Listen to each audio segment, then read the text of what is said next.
والی ہند لے لو سلام، اب تو ہمارا ہے کون سوا تیرے غریبوں کا سہارا۔ سلام لے لو، سلام لے لو، سلام لے لو۔ اعوذ باللہ من الشیطان الرجیم، بسم اللہ الرحمن الرحیم۔ قال اللہ تعالی و تبارک فی القرآن الکریم، الا ان اولیاء اللہ لا خوف علیہم ولا هم یحزنون۔ صدق اللہ مولانا العظیم۔ ابتدا ہے رب لم یزل کے بابرکت و عظیم نام سے، جو کائنات ارض و سما کا مالک اور خالق ہے۔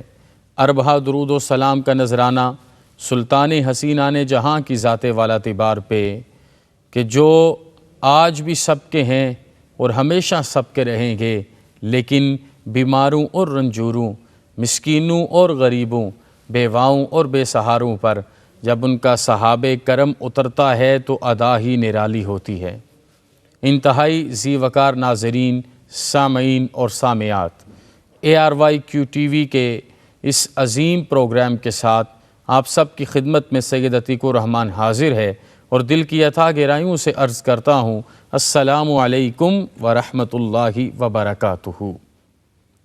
یہ میری خوش بختی ہے، خوش قسمتی ہے کہ آج اللہ پاک نے اس قابل کیا اور ایک ناتواں انسان کو یہ توفیق عطا ہوئی ہے کہ میں آج اس ہستی پاک کے بارے میں تذکرہ کروں، ذکر کروں اور اپنے جملوں کو پیش کر کے خراج تحسین پیش کر سکوں، جن کو کائنات ارض و سما میں اللہ اور اس کے پیارے حبیب رسول اکرم صلی اللہ علیہ وآلہ وصحبہ وسلم آقائے نامدار نے اپنے فیض سے ڈائریکٹ تفویض عزت عطا فرمائی ہے۔ نائب مصطفیٰ کا درجہ جنہیں نصیب ہوا ہے، حضور غریب نواز جنہیں کہہ کے ہر رنگ، نسل، مذہب اور مسلک کے لوگ پکارتے ہیں، جن کے در پہ آنے والے کو جہاں پر رزق لنگر جسم کی صورت میں ملتا تھا، علم کی نورانیت کی صورت میں بھی ملتا تھا، جن کو میرے الفاظ کیا خراج تحسین پیش کریں، اپنے وقت کے اولیاء اور کاملین چند لمحے جن کی صحبت میں بیٹھنا اپنی اخروی زندگی کے لیے توشہ کامل سمجھتے تھے، جن کے در پہ خوشہ چین اور دریوزہ گر برنے کے لیے سلسلہ عالیہ چشتیہ کے تمام شیوخ ہمیشہ مچلتے رہے اور ہمیشہ مچلتے ہیں۔ آج سے کئی صدیاں پہلے بھی یہ فیض کا بحر بے کراں اسی طرح رواں تھا اور آج بھی اسی تلاطم سے جاری ہے۔ ہاں، آپ سمجھے، درست سمجھے کہ میری مراد کون سی ہستی ہے۔ وہ عظیم المرتبت ہستی کہ اگر اس چشتی بزرگ کے بارے میں، غریب نواز کے بارے میں، صاحب چشت کے بارے میں جملہ بولا جائے تو انسان کے جسم و روح پر وجدانی کیفیت طاری ہو جاتی ہے۔ آج میں تذکرہ کروں گا آپ کے سامنے حضور غریب نواز نائب مصطفیٰ سیدنا مولانا خواجہ معین الدین چشتی اجمیری حسن سنجری سلام اللہ علیہم ورحمۃ اللہ علیہم کی ذات والا تیبار کا۔ انتہائی ذی وقار ناظرین، دیکھیے قسام ازل کے تمام معاملات کو اگر ہم اپنے سامنے دیکھیں تو حسن انتخاب ہی ہمیشہ کار فرمان نظر آتا ہے، کہ جب حضرت سیدنا غریب نواز خواجہ معین الدین چشتی اجمیری کو اس جہان رنگ و بو پہ منتقل کرنا تھا تو کیسے دو نفوس قدسیہ کا انتخاب فرمایا، آپ کی والدہ ماجدہ اور آپ کے والد ماجد، ایک حسنی سید اور ایک حسینی۔ اس اعتبار سے جب یہ دونوں مارج البحرین مل جاتے ہیں تو پھر وہاں پر جا کے یہ فیض نور دوبارہ سے عام ہوتا ہے، اور ہمیں نظر آتا ہے حضرت غریب نواز کے والد ماجد 12ویں پشت میں جا کے حضور سیدنا مولا مرتضیٰ کے ساتھ اپنے نسب کو ملاتے ہیں، اور آپ کی والدہ ماجد 13ویں پشت میں جا کے حضور مولا مرتضیٰ تک پہنچتی ہیں، اور آپ اپنے والد ماجد کی طرف سے حسینی سید ہیں اور والدہ ماجدہ کی طرف سے حسنی سید زادے ہیں۔ دیکھیے نا، ہم اس خداوند حرم و طور کے انتہا پر کیوں نہ جھوم جائیں کہ کس طریقے سے اس بزرگ کو نسب کے لحاظ سے بھی کون سا درجہ شرف اور درجہ عالی عطا فرمایا جو کسی اور کا نصیب نہیں ہے۔ 537 ہجری میں یہ کرم نوازی سجستان کے قریب سیستان جو ایک جگہ ہے اس کے بالکل قریب سنجر میں اللہ کی طرف سے ہوتی ہے، اور حضور خواجہ غریب نواز معین الدین چشتی اجمیری اس جہان رنگ و بو پہ پوری تم تراک کے ساتھ جلوہ فرما ہوتے ہیں۔ انتہائی ذی وقار ناظرین، میں جو چیز آپ کی خدمت میں عرض کروں وہ یہ ہے کہ آپ کی والدہ ماجدہ ارشاد فرماتی ہیں کہ جب اپنے بابا کی جناب خاص سے آپ میرے بطن مبارک میں تشریف لاتے ہیں تو مجھے الگ الگ مناظر نظر آتے ہیں۔ میرے خواب میں بھی نورانی اور روحانی پیغام ہے، ایک وجدانی عالم میں میری شب گزرتی ہے، ایک وجدانی عالم میں میرا دن گزرتا ہے۔ آپ کا میرے پاس تشریف لے کے آنا اتنا خیر و برکت کا ذریعہ بنا کہ میں نے دیکھا کہ وہ جو تنقید کرتے تھے، وہ جو دشمنیاں کرتے تھے، وہ جو ہمارے ساتھ زیادتی کرنے نہیں تھکتے تھے، وہ ہمارے دوست بن گئے، ہمارے اپنے ہو گئے۔ مطلب اللہ پاک نے کرم فرما دیا اور اندرونی تبدیلیاں آنی شروع ہو گئیں۔ میرے بھائیوں، میری بہنوں، اس پیغام کو اپنے سامنے رکھو۔ یہ بھی تصوف کے قوانین میں سے ایک اعلیٰ قانون ہے، ایک اعلیٰ اصول ہے کہ جب رب خیر عام فرمانے لگتا ہے تو سب سے پہلے حالات بدلنا شروع ہو جاتے ہیں۔ تو یہ خیر عام فرمانے کا معاملہ تھا۔ پھر اس کے بعد ایسے پدر بزرگوار کے زیر سایہ آپ نے وقت گزارا جو تہجد گزار تھے، نمازیں پڑھنے کا حق ادا فرماتے تھے، للہیت اور خشیت میں اپنا وقت گزارتے تھے۔ آپ کے دروازے پہ کوئی مانگنے والا آ جاتا، صحیح معنوں میں آل رسول ہونے کا حق ادا کرتے اور اسے عطا فرماتے اور وفر عطا فرماتے۔ الغرض کہ میں اگر پوری زندگی کا احاطہ کروں تو آپ گھر کے اندر جائیں یا گھر کے باہر، والدہ ماجدہ کے دامن عزت میں تشریف فرما ہو جائیں یا اپنے والد ماجد کے سایہ انور میں، دونوں لحاظ سے اللہ پاک نے آپ کو لا یزال تربیت سے نوازا ہے۔ آپ نے کمال فرمایا اور اللہ کے فضل سے 6 برس کی عمر میں حفظ قرآن کریم، اپنے سینے کو قرآن حکیم کے نور سے منور فرمایا۔ یہی تو ورثہ ہے آل رسول کا۔ یہ قرآن حکیم صرف کتابوں میں زندہ نہیں ہوتا، یہ سیدہ فاطمۃ الزہرا سلام اللہ علیہم کی اولاد کے سینوں میں زندہ ہوتا ہے۔ آپ نے قرآن حکیم صرف پڑھا نہیں ہوگا بلکہ محبت سے پڑھا ہوگا، اپنے جسم و روح کو اس کے ساتھ مزین فرمایا ہوگا۔ یہاں پر میں جو چیز عرض کروں کہ میں آپ کو جو آج پیغام دینا چاہتا ہوں وہ کیا ہے کہ جب اللہ پاک کوئی بھاری بوجھ ڈالنے لگتا ہے تو طرح طرح کی آزمائشیں بھی آتی ہیں۔ 15 سال آپ کی عمر مبارک ہے، ابھی یہ دین کی تعلیم کا سفر جاری ہے کہ آپ کے پدر بزرگوار پردہ فرما جاتے ہیں، اور پردہ فرمانے کے بعد آپ اپنے ترکے میں صرف ایک باغ اور 5 چکی کو چھوڑتے ہیں۔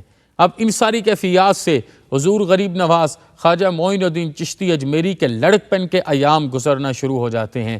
آپ ہٹے نہیں اپنے باپ کے بتائے ہوئے رستے سے، آپ ہٹے نہیں اپنی ماں کے بتائے ہوئے طریقے سے، بلکہ رزق حلال کے لیے اپنے باغ کے کام کو خود سنبھالا اور کسب معاش شروع کر دیا، کسب حلال شروع کر دیا، اور اسی انداز سے اپنی زندگی کو گزارنے لگے کہ ایک دن آپ اپنے باغ میں بیٹھے ہیں اور یہاں پر وہ تبدیلی، وہ پیغام کہ جس چیز کے لیے آپ کو دنیا پر بھیجا گیا تھا وہ پیغام آپ تک پہنچانا ضروری تھا۔ اپنے وقت کے ایک مشہور مرزوب بزرگ حضرت ابراہیم قندوزی تشریف لے آتے ہیں، اور تشریف لا کے جب آپ وہاں پر حضور غریب نواز کو دیکھتے ہیں تو محبت فرماتے ہیں۔ حضور غریب نواز جب آنے والے بزرگ کو دیکھتے ہیں تو والدہ ماجدہ کی تربیت تو رگوں میں تھی اور باپ کا پیغام بھی زندگی میں شامل تھا۔ آپ بڑی محبت سے، بڑے پیار سے ان کے لیے کھجوروں کا خوشہ توڑتے ہیں، ان کے لیے پانی کا انتظام فرماتے ہیں اور 2 زانو ان کے سامنے بیٹھتے ہیں۔ یہ آج کے ہر نوجوان کے لیے پیغام ہے۔ یہ فیض یوں نہیں ملا کرتا، پورے ادب سے، پورے احترام سے، جسم اور روح کو وضو کروا کے یوں 2 زانو بیٹھو کہ گویا تم یہ کہہ رہے ہو کہ سر سے لے کے پاؤں تک وہ گلابوں کا شجر لگتا ہے، بوضو ہو کے بھی چھونے سے ڈر لگتا ہے۔ اسی کیفیت میں جب آپ بیٹھے ہیں اور انہوں نے دیکھا کہ یہ جوان اتنے ادب سے بیٹھا، اتنے احترام سے بیٹھا، یقیناً ان کی پیشانی کو پڑھا ہوگا، یقیناً ان کی پیشانی میں چمکنے والے نور کو دیکھا ہوگا، تو آپ نے اپنے منہ مبارک میں ایک لقمہ چبا کے آپ کے منہ مبارک میں جب رکھا تو کیفیات بدل گئیں۔ آپ ارشاد فرماتے ہیں میرے جسم پر وجدانی کیفیت طاری ہو گئی، مجھے دنیا کی کوئی خواہش اپنے دل میں محسوس نہیں ہوتی، جتنی بھی چیزیں میرے اندر موجود دنیا کے حوالے سے تھیں وہ ساری ترک ہو گئیں، وہ ساری نکل گئیں۔ یہ ایک صوفی بزرگ کی مہربانی کہ اللہ کے ساتھ ملنے کا مکمل انتظام ہو گیا۔ گھر سے تربیت تو پہلے ہی مکمل تھی، اپنی ذات کی سعادت حسب و نسب پہلے ہی قائم تھا، لیکن اس ایک معاملے نے آپ پر اتنا کرم کیا کہ آپ نے سب کچھ چھوڑ دیا، اور سب کچھ چھوڑ کے پھر اللہ کی تلاش میں اور اس کے حبیب مکرم صلی اللہ علیہ وآلہ وصحبہ وسلم کی تلاش میں دنیا بھر کا سفر کرنے لگے۔ کوئی دنیا کی غرض کے لیے نہیں، کوئی مال کی غرض کے لیے نہیں، اللہ کی تلاش میں۔ اور یہ سفر جاری رہا۔ چلتے چلتے آپ ایک مقام تک پہنچے، سمرقند، بہارا، پھر ہرون ایک جگہ ہے، آپ وہاں پر تشریف فرما ہو جاتے ہیں۔ جب آپ وہاں پر پہنچے تو آپ نے کیا معاملہ کیا؟ آپ نے اپنے شیخ کی تلاش کی اور حضور سیدنا خواجہ عثمان ہرونی کی خدمت میں آپ حاضر ہو گئے اور آپ اپنا وقت گزارنے لگے۔ ایک دن آپ ارشاد فرماتے ہیں میں پورے ادب سے اپنے شیخ کی خدمت میں حاضر ہوتا تو میں اپنے شیخ کی بارگاہ میں حاضر ہوا، آپ نے مجھے 2 رکعت نماز پڑھنے کا حکم دیا۔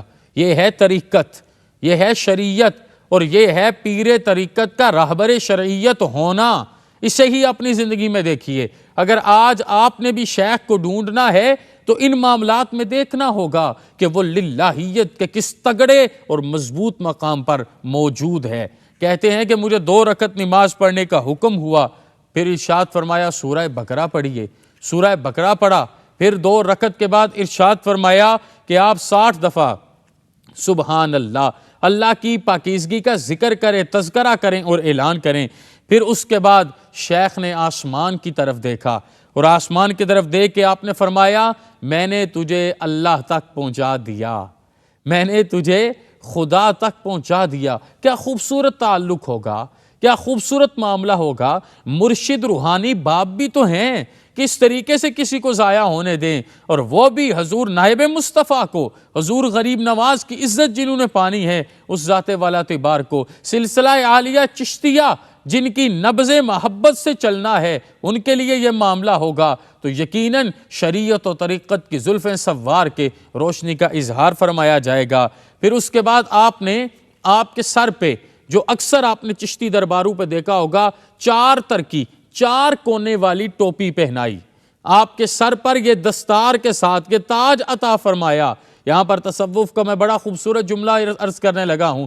میرے شیخ ضیاء الامت پیر محمد کرم شاہ الازہری فرمایا کرتے تھے کہ وہ جو 4 ترکی ٹوپی حضور سیدنا خواجہ عثمان ہرونی نے حضور غریب نواز کو عطا فرمائی تھی، اس کا مطلب یہ تھا کہ 4 معاملات کو ترک کرنا ہے، اپنے اندر سے نکالنا ہے۔ سب سے پہلے ہے ترک دنیا۔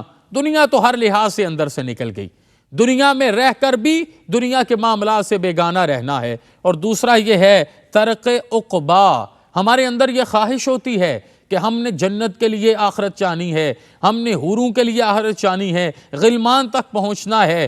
جب اخلاص اپنے عروج پہ پہنچتا ہے تو یہ چیزیں اندر سے نکل جایا کرتی ہیں۔ فرمایا کہ اخلاص فی العبادات، اخلاص فی العبادات کے علاوہ عقبہ کی ہر چیز اندر سے نکل گئی۔ یہ تو وہی بات ہو گئی کہ جب روزے دار وہاں پر پہنچے گا، ہر چیز پانے کے بعد بھی اس کی آنکھوں کی اداسی ہوگی۔ میرا رب پوچھے گا کیا ہوا؟ کہا ان چیزوں کے لیے نہیں کیا تھا، معاملہ اس لیے کیا تھا کہ ہمیں اپنا دیدار عطا فرماؤ۔ میرا رب سارے پردے ہٹا کے دیدار عطا فرمائے گا۔ ہمارے اندر سے اخلاص کی یہ نعمت اور دولت نکل گئی۔ پھر اس کے بعد فرمایا تیسری ترک کرنے والی چیز کیا تھی؟ ترک خواب و خوراک۔ یہ زیادہ سوتے نہیں ہیں، انہیں ہر وقت کھانے کی ضرورت نہیں ہے۔ اگر آپ کا یہ معدہ کھانے سے ہر وقت بھرا رہے گا تو نور کب جائے گا؟ نور کب اس کے اندر ٹھہرے گا؟ یہ ہر وقت سونے کے لیے نہیں آئے، یہ چند لمحوں میں صدیوں کا کام کرنے کے لیے آئے ہیں، یہ زمانے کو اللہ کی دعوت دینے کے لیے آئے ہیں۔ اور چوتھی چیز ہے ترک خواہشات۔ اپنے اندر سے ہر خواہش کو ترک کر دینا۔ پہلے نماز بڑھا دی، پھر اس کے بعد قرآن پاک، پھر اس کے بعد تسبیح عطا فرمائی ہے، اور آخر میں عطا کیا فرمایا؟ کہ ان تمام چیزوں کو چھوڑ کے للہیت کے رستے پر آؤ۔ میں آج کی مجلس سے یہی پیغام آپ کو دوں کہ ابھی ہماری گفتگو آگے چلے گی، ہم اپنی نشستیں چلائیں گے۔ اللہ مجھے اور آپ کو اخلاص کی دولت عظمیٰ اور نعمت سرمدی عطا فرما۔ وما علینا الا البلاغ المبین۔ اے والی ہند لے لو سلام، اب تو ہمارا ہے کون سوا تیرے غریبوں کا سہارا۔ سلام لے لو، سلام لے لو، سلام لے لو۔ اے والی ہند لے لو سلام، اب تو ہمارا ہے کون سوا تیرے غریبوں کا سہارا۔ سلام لے لو، سلام لے لو، سلام لے لو، سلام لے لو۔ تو جان حسن جان حسین ابن علی ہے، تو ایسا سخی ایسا سخی ایسا سخی ہے، ایسا سخی ایسا سخی ایسا سخی